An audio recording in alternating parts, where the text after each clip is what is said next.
नमस्कार। आप सभी का बीवी न्यूज चैनल के इस नए पॉडकास्ट में हार्दिक स्वागत है। मैं हूं आपकी होस्ट दिशा राव और आशा करती हूं कि आप सभी ठीक होंगे। आज के इस एपिसोड में हम बात करेंगे एक मोटो की, जिसका नाम है लिव इन द मोमेंट। वर्तमान में रहना एक ऐसा उदाहरण है जिसके बारे में अक्सर बात की जाती है, लेकिन हमेशा पूरी तरह से समझी नहीं जाती। आज हम इसकी महत्ता को समझेंगे, इसके लाभों को खोलेंगे और हमारे दैनिक जीवन में साधारण ध्यान को शामिल करने के लिए व्यवहारिक रणनीतियों को खोलेंगे। वर्तमान में रहना यानी पूरी तरह से जीवन के साथ जुड़ जाना, बिना पिछले चीजों के बारे में गीला करे या भविष्य के बारे में चिंतित रहे।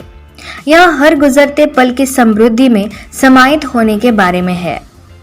हम कई बार उन विचारों में डूब जाते हैं जो हो गई हो या उन विचारों में जो हुई ही ना हो, और इस वास्तविक पल को तो कहीं भूल ही जाते हैं, यानी पास्ट में और फ्यूचर में जीते जीते प्रेजेंट को ही भूलना। इससे पास्ट या फ्यूचर तो बदलने से रहा, उल्टा हमें और ज्यादा मानसिक दुख होगा, जिसको हम अवॉइड कर सकते हैं by applying this motto in our life, that is living in the moment. क्या आपने डियर जिंदगी मूवी देखी है? उसमें भी एक बहुत सुंदर लाइन कही है कि don't let your past blackmail your present to ruin your beautiful future. कितनी सही बात है ना। एक और चीज़ है जिससे हम ये स्ट्रेस अवॉइड कर सकते हैं, और वो है परसेप्शन, यानी हमारा दृष्टिकोण। जैसे मान लो आपने ब्लैक गॉगल्स पहनी है तो आपको सब कुछ ब्लैक कलर में ही नजर आएगा।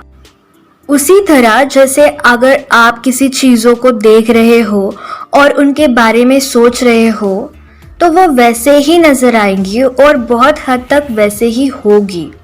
इसीलिए एक सकारात्मक दृष्टिकोण रखना इम्पॉर्टेंट हो जाता है। अब यहाँ कुछ टिप्स है जो आपको इस प्रेजेंट मोमेंट में रहने के लिए मदद करेंगी। हमेशा शांत रहने की कोशिश करें और इसके लिए आप डीप ब्रीदिंग एक्सरसाइजेस की मदद ले सकते हैं। भविष्य की चिंता करने के बजाय उस परिस्थिति पर ध्यान केंद्रित करें जो आपके नियंत्रण में हो। ऐसे कार्यों में शामिल हो जाए जो आपका ध्यान पूरी तरह से अपनी ओर लेते हैं, जैसे कि हॉबीज। अभ्यास करें कि छोटी छोटी खुशियों का आनंद कैसे लिया जा सकता है। धन्यवाद का अभ्यास करें और शुक्राने का भाव रखें। मोबाइल फोन और स्क्रीन जैसी विघटनाओं को सीमित करें। प्राकृतिक संपर्क स्थापित करें। निर्णय किए बिना वर्तमान को स्वीकार करें जो दोनों सकारात्मक और नकारात्मक हो।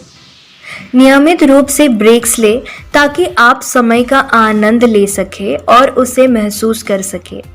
जिज्ञासा और आश्चर्य की मानसिकता को पोषित करें और चारों ओर की छोटी छोटी चीज़ों में आनंद खोजें। अब हम आज के एपिसोड को यही समाप्त करते हैं। इस यात्रा में मेरे साथ शामिल होने के लिए आपका धन्यवाद, और अगली बार तक वर्तमान को गले लगाएं और पूरी तरह से जिए।